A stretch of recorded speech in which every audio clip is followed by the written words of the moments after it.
Haiti borders with the Dominican. Her name is Serena Buffalino. They call her Mrs. B, and her class always begins with a pledge. Something local, something global.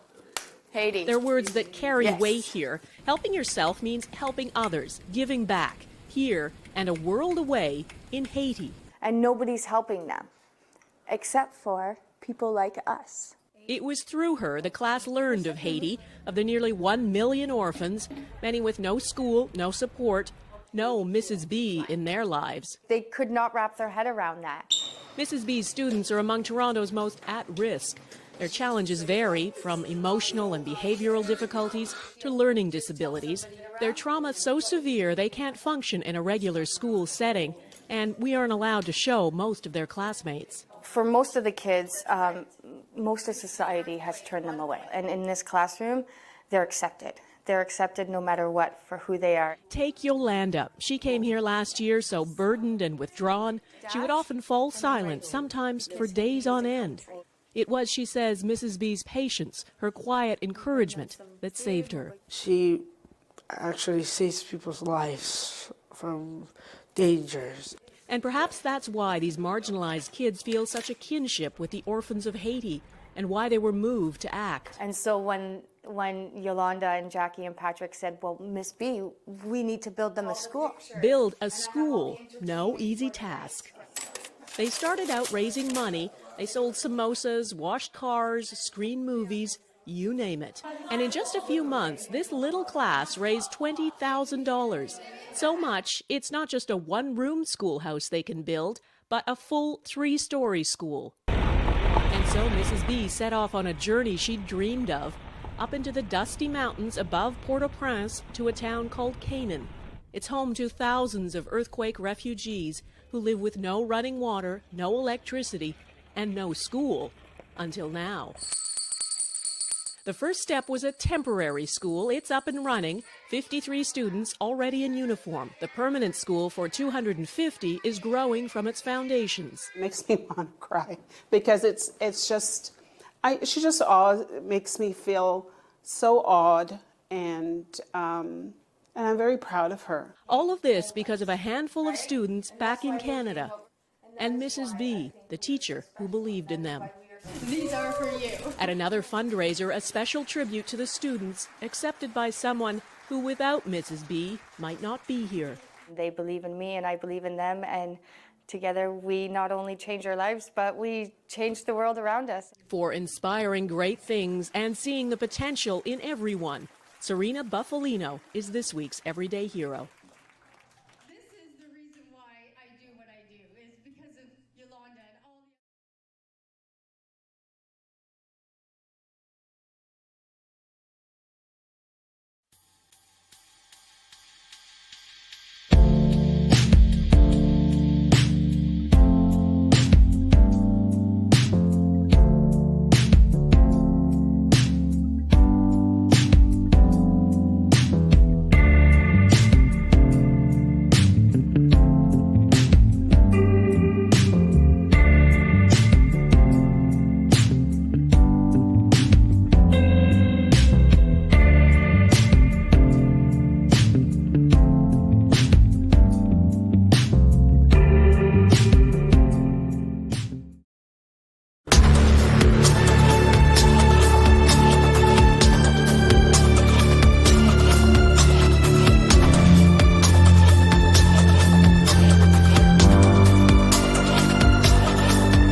Bonjour. ¿Cómo se va? Ni hao. Hola. Bienvenue. Wan Ying. Bienvenidos.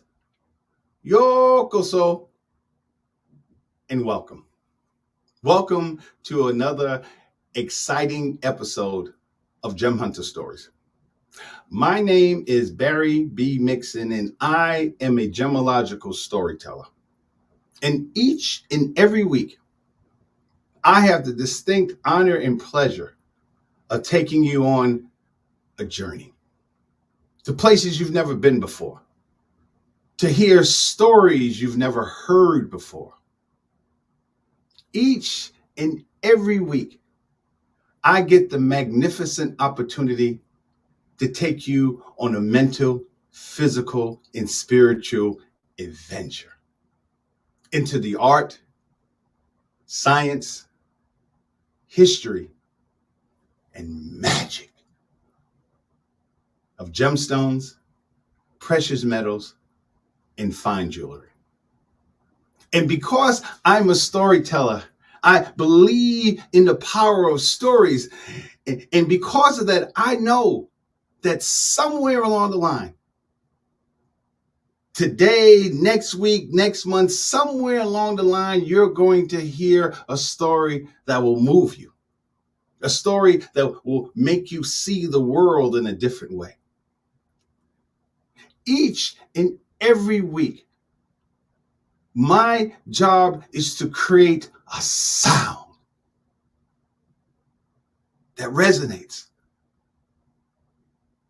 that makes you begin to see what you offer to the world. And I want you to take that sound. My hope is that you take that sound and use it as a template, as a bridge, as an inception point to help you begin the journey of discovering the value of your own stories, of who you are. Not only just for yourself, but who you are in the world.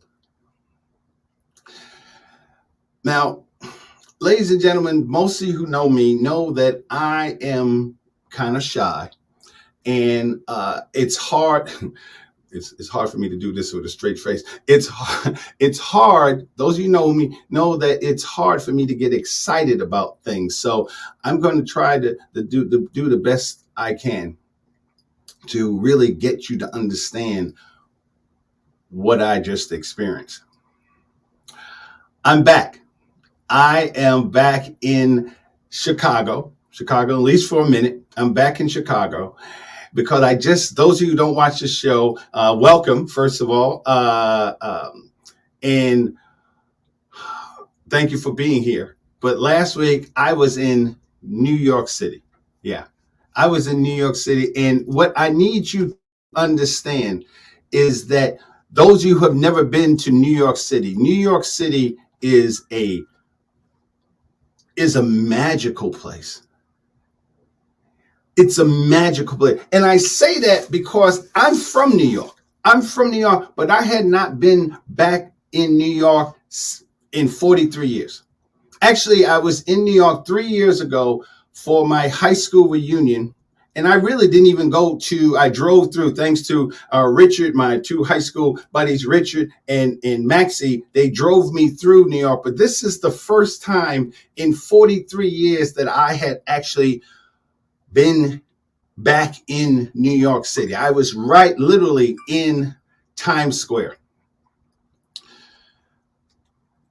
And New York is a completely different place. Those of you know, I've spent 14 years in the Marine Corps, literally been around the world. Before COVID, it was living back and forth in France and Paris and London and all these other places. And I had forgotten, literally, the power of New York City. When you first get to New York, you can feel the energy. You can feel it from the time the plane lands. I landed at LaGuardia Airport, a brand new LaGuardia Airport. So the Southwest Airlines is a great airline anyhow.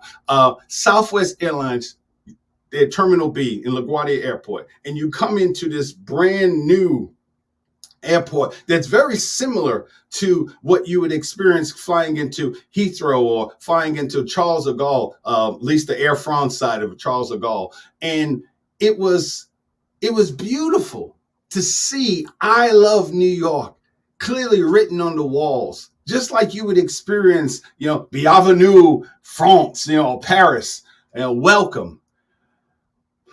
I was there in New York to study actually two things. I had over the summer, I didn't say anything about it because it was a very difficult program. Over the summer, I had received a scholarship to attend Christie's Education. Christie's Education is Christie's auction house, second largest auction house in the world after Sotheby's. And in some places it's number one because of just the numbers. But anyhow, Christie's has a whole education wing of their program. So I was there to study watches because as an appraiser, sometimes I see watches and I knew that I had not really experienced what a watch is, not just the watch, but a timepiece. So I was there to study high-end luxury timepieces like Richard Mille. Richard Mille, this, ladies and gentlemen, let me let you see this. This is a $1.3 million timepiece. It's called the Richard Mille. Richard Mille is, and we'll do a whole show about watches. I don't even want to cheapen the majestic quality of what a timepiece is. Movements, tourbillons, how people, there's a timepiece. I saw a timepiece or studied a timepiece where a man literally had what they call movements.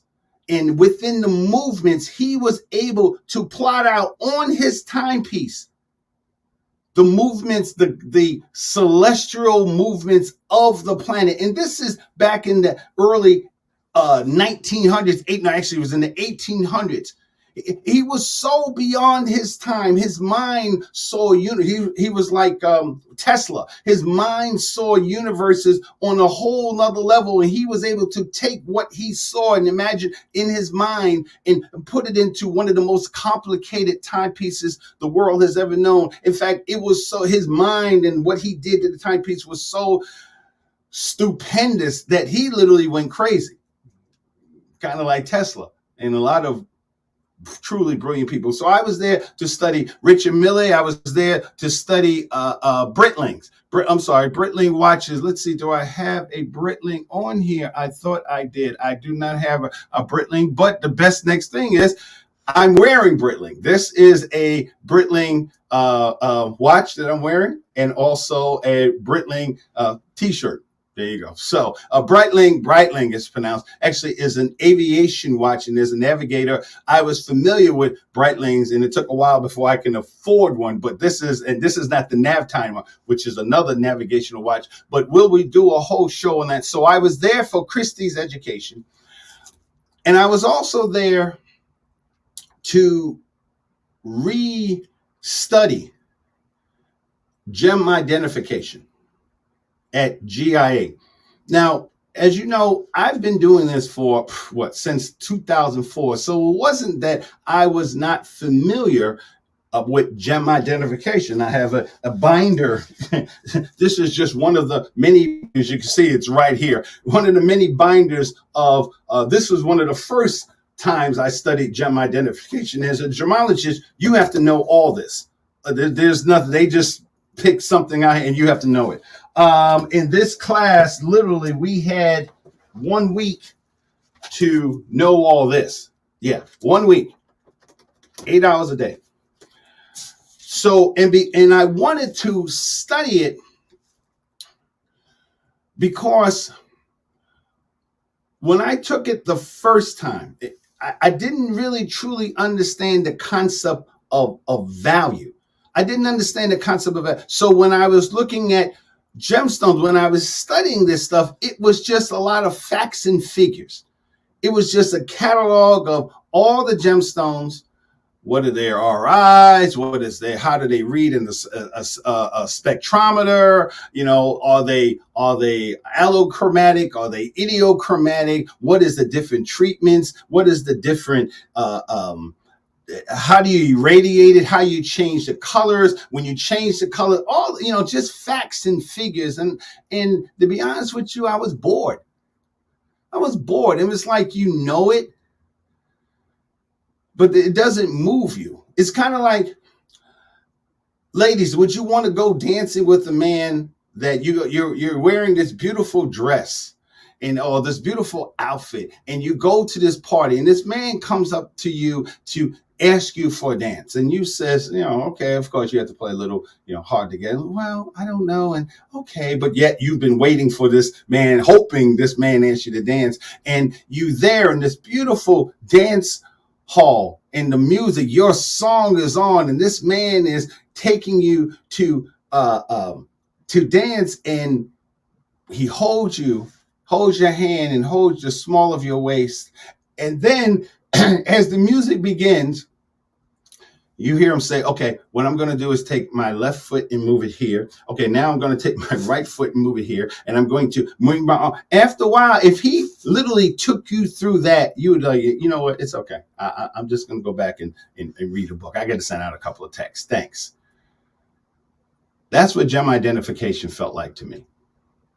It was just a bunch of facts and figures, and it didn't speak to what gemology was to me. When you see this gemstone, when you see this, the last thing you're thinking of is what is the RI, the reflective index of that stone. And what I realized throughout this whole week that I was studying not only timepieces, but I was also studying gemstones, that I literally was a gemstone surrounded by gemstones in this huge jewelry box called New York City. Because the first thing you understand when you go to New York is the people. Oh my God. The power, it's like a boom, boom. There's a pulse. There's an energy. The train is crowded. The buses are crowded. The streets are crowded. You have young, old, everybody. There's 8.6 million people that live in New York. And at some point in time, they all come through Times Square. They all come to Manhattan because you know that you are in the center of the universe when you are in New York City. Not to take anything away from Paris, London, Madrid, beautiful cities. But New York is just like, oh my God. I was amazed at every time I went to class and studied all different types of gemstones, I was amazed at the beauty that I saw right around me. This is the Maharaja sapphire. We're still dealing with sapphires. This is a Maharaja sapphire. Notice the pinkish hue color of a Maharaja sapphire, very special sapphire. And that's what I experienced on the streets of New York. I don't think I've ever seen a greater collection of just beautiful people. Beautiful people. I had forgotten, and I'm just going to be honest, I had forgotten just how beautiful the women are in New York City. Just not that Chicago doesn't have beautiful women, but it was just the variety. And I wasn't looking at it as just like, damn, baby, you fine. I was looking at it as a gemologist looks at a gemstone, because I would come from class we had to study like 50 stones, and you had this whole box of stones, and you had different colors and different shapes and different clarities, and some was opaque and some was transparent and some was semi-transparent. And you had to, as a gemologist, as a student in GIA, you had to separate. They were all beautiful, but you, in their own way, you had to separate what it was. So when I walked outside at the end of the day, usually depending on the class, we would finish at 5 and we started like 7:30 in the morning. We would finish 5. So literally, except an hour lunch, we were studying gemstones intense every day and watches every day. And when I walked outside about 5, 6 o'clock, it was in the heart of rush hour. And everybody who had come to New York City from all over the world to see the world famous Times Square was there. They were there. You saw them come off the train. You saw them come off the 1, 2, and 3 train. I've forgotten the E and the F train and how the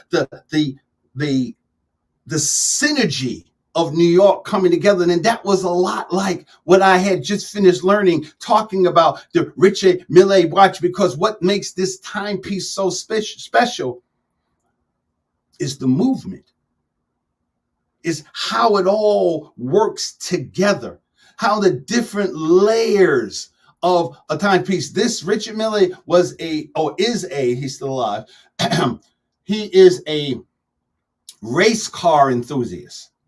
So he designed his watches. He spent years in race car designing. So he took that same mentality and used it and put it into a watch to make all the parts not only fit together, but all the parts work together in a way that was not only dependent on each other, but interdependent. Each part of that watch has its own universe. That was what it was like being in New York City. You had Black people, white people, Hispanic people, Asian people, people there were people that I saw that were their color, just like the gemstones, their color you just wanted to ask, where are you? In fact, some people I did ask, because of the sound of their voice or the way their eyes, or just all the same characteristics that I saw in the gemstone. It made me ask the question, where are you from? I was on the elevator in my in my hotel, a very nice hotel, right on 36th Street, 1 block away from Madison Square Garden. It was so cool. And there was a woman that she worked there, and I had to ask a question about something with my card. And the way she spoke, the way her eyebrows were set, and just the color of her skin, she looked like this. Yeah, her color was just a hue darker. And I just said, excuse me, where are you from? And I knew it was from a Latin country. I just didn't know where. And she was like, from Dominica. I'm from Dominica. And the language, the sound of her voice was like, oh my God. And this is everywhere. This is everywhere in New York. It's not just, France, you go to France, Japan, bonjour, comment ça va bien. You hear in Ireland, you hear that Irish brawl, but in New York, and I know my accent is totally coming out now. New York, it's the whole universe in one place. And she just happened to be a gemstone that comes from Dominican Republic. And just to be fair about the guys, I was walking down Broadway, and there was this guy in front of me. This guy was he was a specimen. I studied by one of my degrees of biology, and I studied anatomy, and I've literally taken apart, I have one of these books here, Gray's Anatomy, this big, the whole breakdown of the human body was right in front of me. This guy was just magnificent. I could have taught a class, just stand there. Class, now tell me where the soul is. Tell me where the rectus abdominis muscles are. Please tell me where the latissimus. It was right there, and because I'm me, I was walking. First you have to figure out if someone's energy is right. And it seemed like he was a cool guy. He was just walking. And I walked up to him. I said, "Excuse me, sir. Can I ask you a question?" He said, "Yeah." I said, "What does it feel like to walk down the street looking at all these beautiful buildings and trying to figure out which one you're going to lift up for your workout?" And he just cracked up. Like, I mean, like when you looked at that building, did you say, "Nah, I did that for shoulders yesterday"? And he thanked me. He said, "Man, you are crazy." He says, "Thank you so much." He says, "Because sometimes I wonder," this is what he said, "sometimes I wonder if I'm doing enough." This is the man that had muscles on top of muscles. And his story was wondering whether or not he was doing enough. I looked at him, I said, "No, this is when you wonder. When you look like this is when you wonder if you're doing enough. When you look like you, no. He was literally this. He was this. He was a perfect, beautiful sapphire. And if I was, as a gemologist, as I'm looking at this sapphire, I am looking at the blue, that beautiful cornflower blue. I'm looking at the RI. I'm looking at the refractive index, which means the way the light, the way he interacts, or that gemstone interacts with the light. That's what I saw. And I realized that New York City is an analogy to everything that I have been saying for the last 10 months, that nothing has value without a story. New York City is people, 8.6 million people. Each one of them had stories. I walked down the street of New York and I saw more homeless people. And as you guys know, I was homeless 29 years ago. And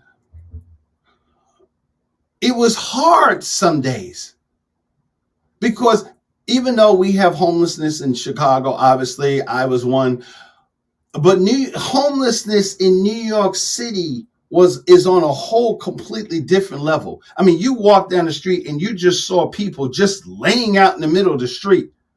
Just like shoes are put on the side, not like they just fell out. They set it up. It was like shoes were on the side. Their coat was rolled up like a pillow, and their feet were, you can see no shoes. Feet were, they're just laying out in the street. And I just kept asking myself, what is their story? How did they get here to this place? No different than the gemstone that I was looking at when I had to decide whether these types of gemstones are these sapphires. And if they are sapphires, how did they get there? This in case this photo, actually, these are all the different colors that sapphires come in. But if I'm looking at this, I'm trying to get this together. If I'm looking at this, I'll get it together. This orange sapphire. If I'm looking at this orange sapphire, how do I know that it's truly a sapphire? It could be topaz. It could be spinel. How do I know that this is a sapphire? Oops, sorry, trying to still get it together. There we go. This yellow sapphire. How do I know that this is a sapphire and not something else? Not this. Yeah. How do I know? This is the wrong picture. Wrong picture. I'm trying to see. Let's try this one. Here we go. This is a citrine. This is a citrine. And I'm sending subliminal messages out to people, some of my viewers that I know they love this gemstone. So I'm sending this out. Yes, Drool. This is a citrine and diamond ring. Yes. Which actually comes from amethyst when you heat it. How do I know? 40 years ago, had I walked down the streets of New York City, seeing so many beautiful women, I would have been just, oh my God, and just sat there and just said, oh, oh, oh. I mean, just imagine. I grew up during the days when, hot pants and everything. So just imagine. But now, as a 61 year, almost 61, next month, I will be 61 years old. I know I still act like I'm 12, but in my chronologically, biologically, I am 60 years old. And the first thing I began to understand about just my adventures with gemstones and watches was that even though they are beautiful, the women walking down the streets were beautiful, unbelievable. But the thing, because I'm older now, I realize that because of just because it looks like something blue, it doesn't mean it's a sapphire. Gem identification, ladies and gentlemen. The same concepts, the same way I have to think of a gemstone. As a gemologist, I have to use that concept to work with people, because you don't know who they are until you discover their story. Just like this show can't continue until you listen to our sponsors. So I'll see you on the other side.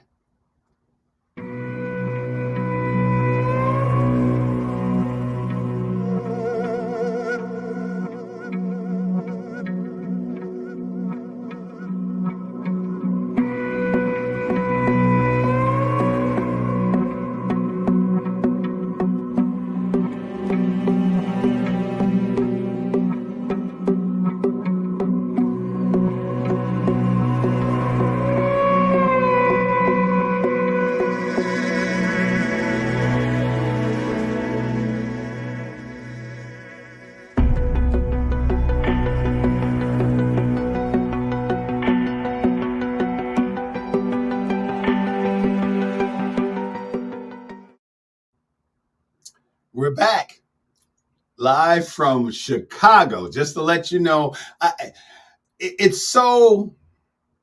we were talking about understanding what you're looking at.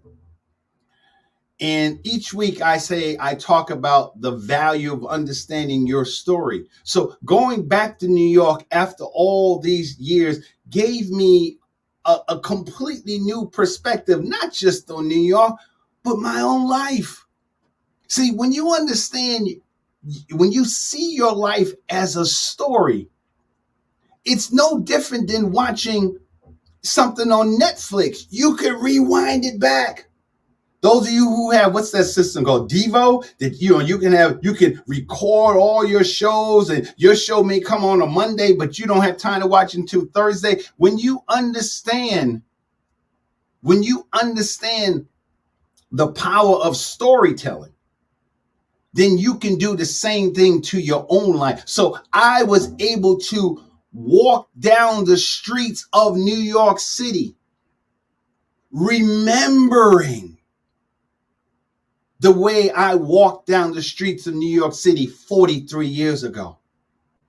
As I was walking down, and I got there on a Sunday, and as I was walking down the street, I felt this energy. Well, the whole thing is in, but I felt there was a familiarity to where I was walking. At that point, I was walking south, down 47, 48th, walking down Broadway. I mean, I'm talking about, the main street of New York City, Broadway.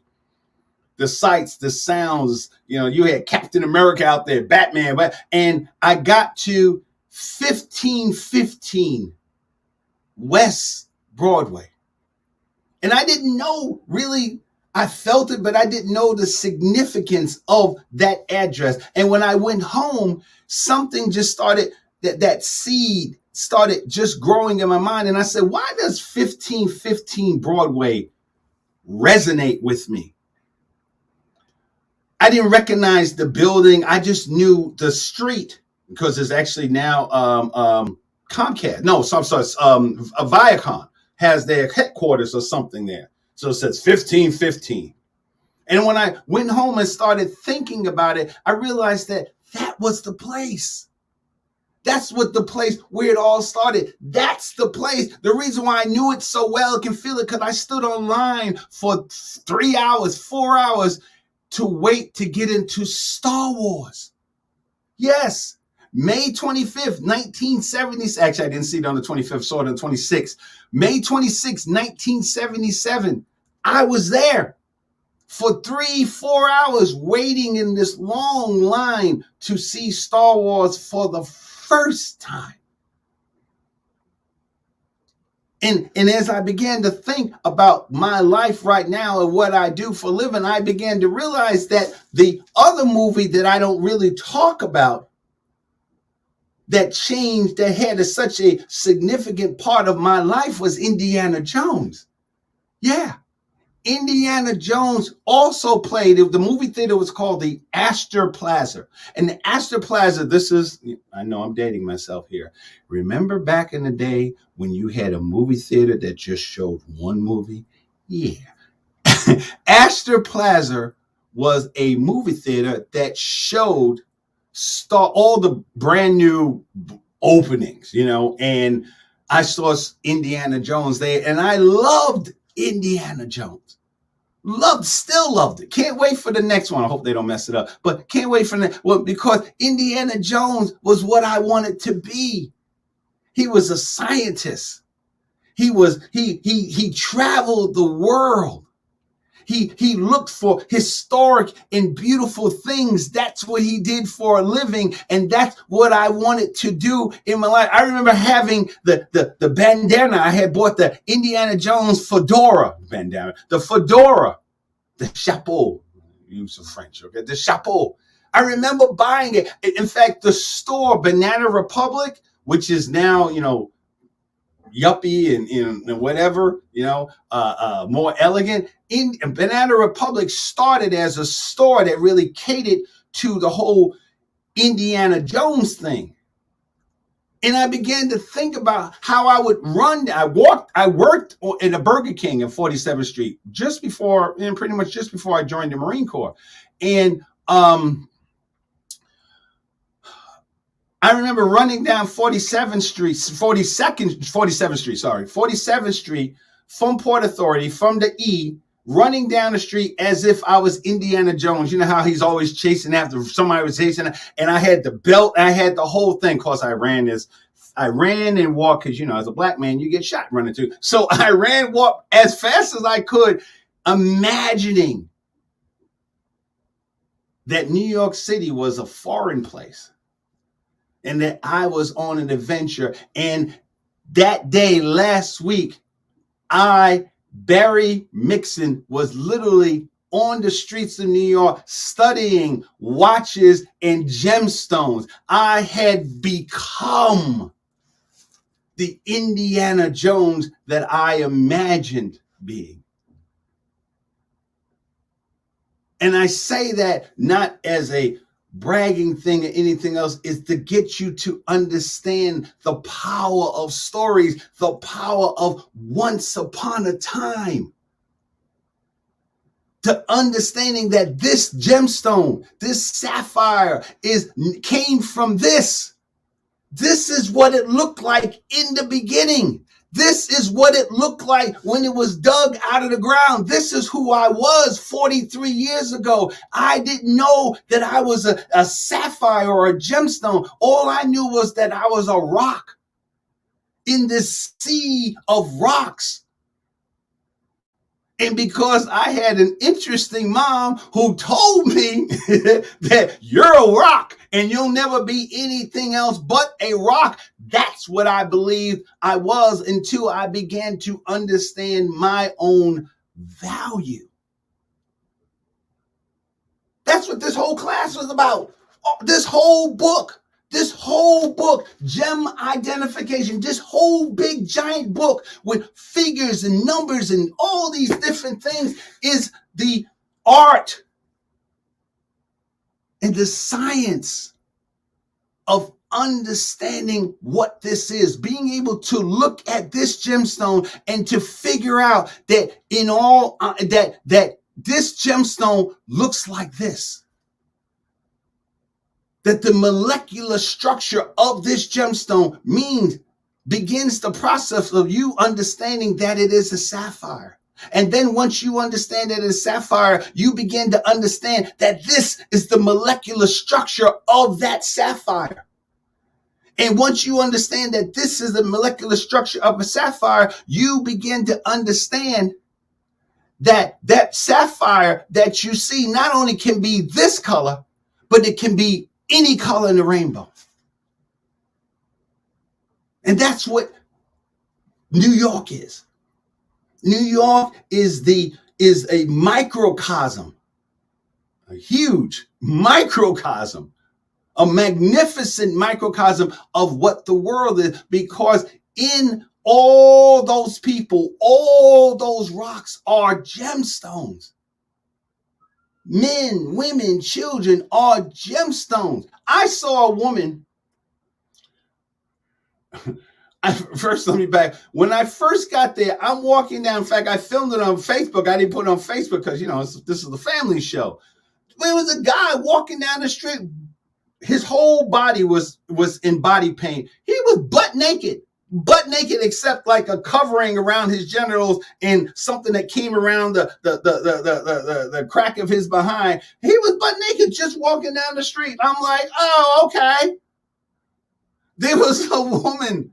The next to the last day, I'm walking back to my hotel, and it was a journey. It was an adventure just going home. I was walking back to the hotel, and there was a woman. Now, you had some people there who, supermodels, the body, the hair. Anyway, it was just but here was a woman.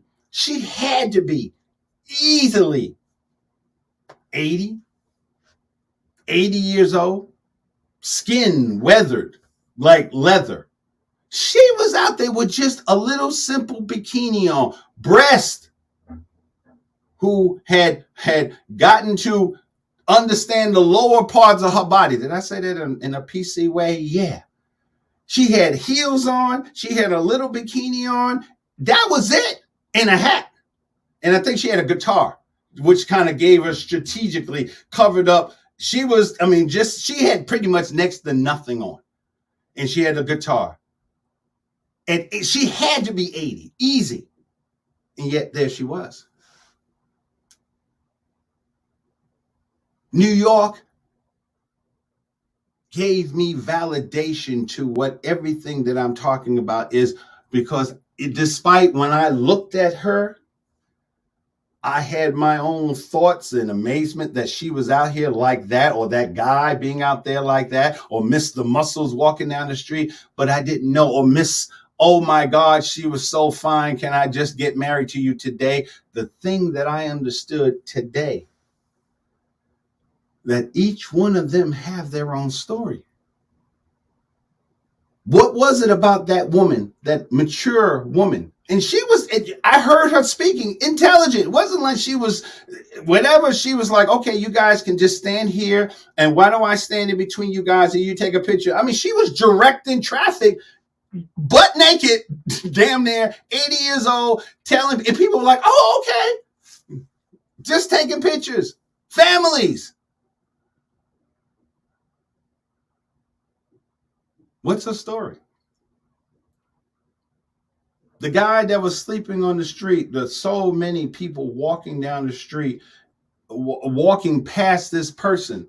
And I looked at, because of what I've been through, I look at people who are homeless. I look them in the eyes, and I said that if you ever get a chance to hear my, the winter of 1992 speech, in that speech, I said that the hardest part about being homeless is feeling like you're invisible. And that whether you give people money or not, look them in the eye, remind them of their humanity, because once upon a time, they had a job. Once upon a time, they had a family. Once upon a time, they had a home. And if you ask any of them, they will tell you the day, the week, the month that they realized that they were homeless. Yeah. And there were people that I saw that was, if you clean them up and just shade them, and there was this one woman who was laying on the street, a Hispanic woman, and you can tell the softness in her face and her skin. And the question that you ask yourself is, why are you there? Sapphires don't just say, hey, I'm a sapphire. You have to identify it. It has to know. A sapphire knows what it is, but if you don't see that as a sapphire, is this a sapphire or is this tanzanite? Tanzanite actually, as a gemstone, tanzanite came about. Tanzanite is an ugly little brown stone until you heat it. And when they discovered tanzanite, it because someone came with a rock, a rock that size that was blue, because it was outside in the elements, in the sun. The African sun in Tanzania was heating up, so it created this blue color. And because we were running out of sapphires that look like this, because they were running out of sapphires that look like this, what's called cashmere sapphires, which are, well, they've been mined out, but extremely rare, pure, beautiful, perfect sapphires. Because they ran out of that, they created a need for what's called tanzanite. When you take this class, you begin to understand that 90% of the gemstones that you are wearing right now, your rubies, your emeralds, they're all treated.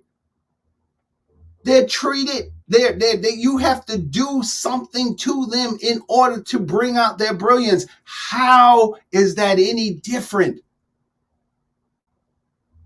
than the people that live in New York? Than me? When 43 years ago, when I was just lost, I was lost. It was the things like Star Wars and Indiana Jones and going to school and the Marine Corps, all those things, all of the hardships, the homelessness, the marriage, the kid, all those things were the things that had to facet me into the person that I am today. And the beauty of being able to remember that,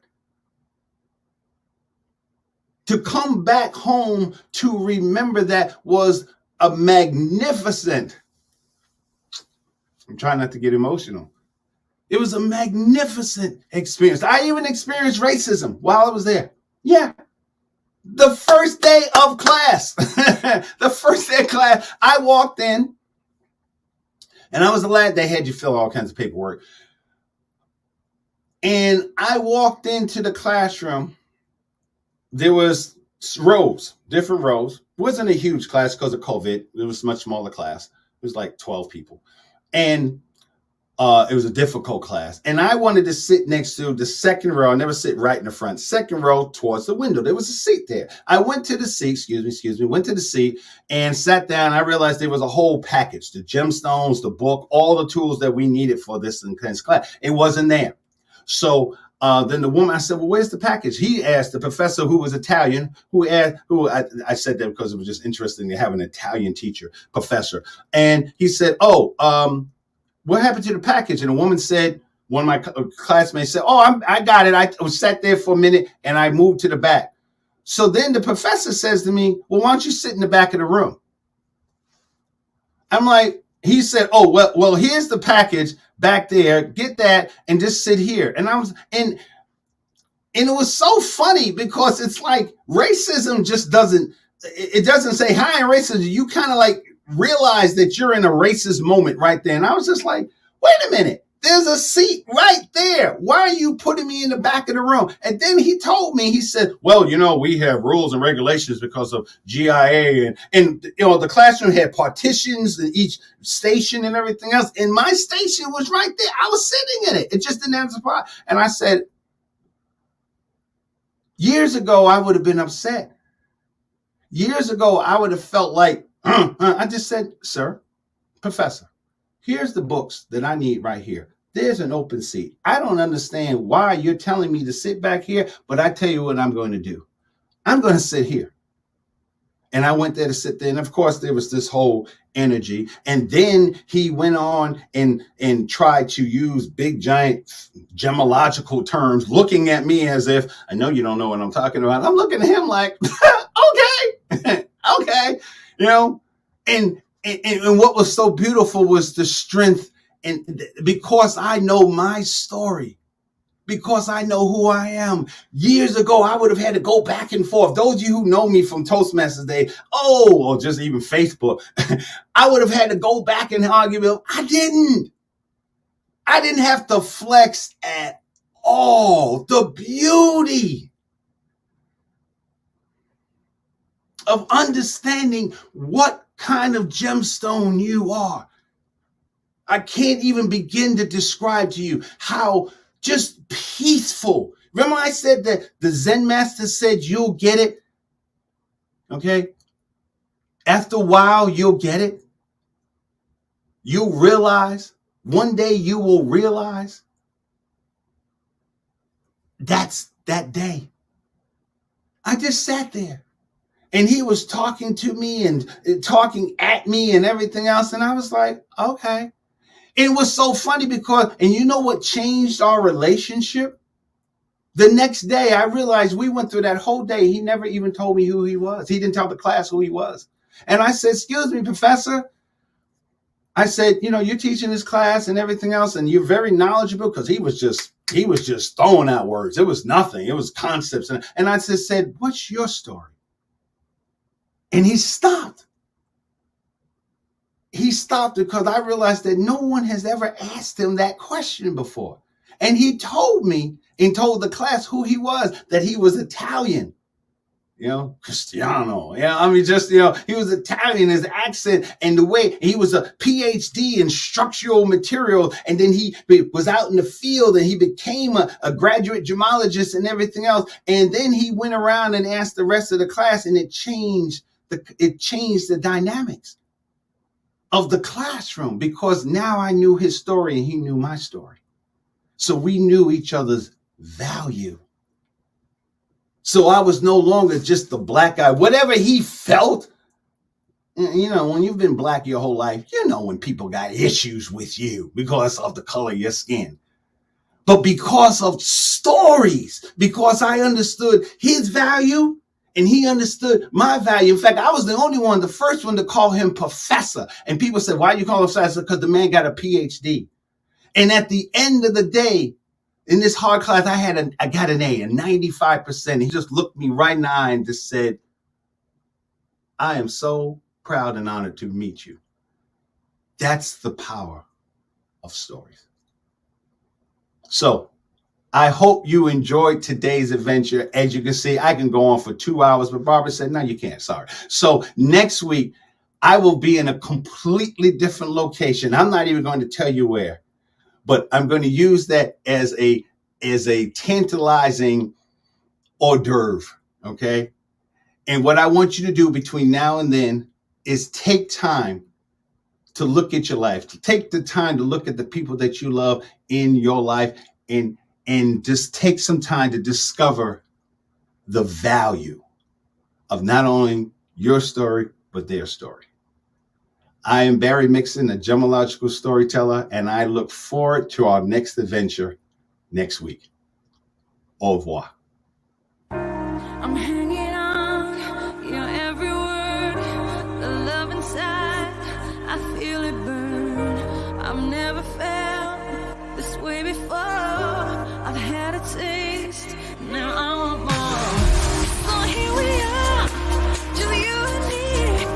I'm overwhelmed when you touch me. You talk so sweet, I hear the sound, 'cause when you do, my feet won't touch the ground.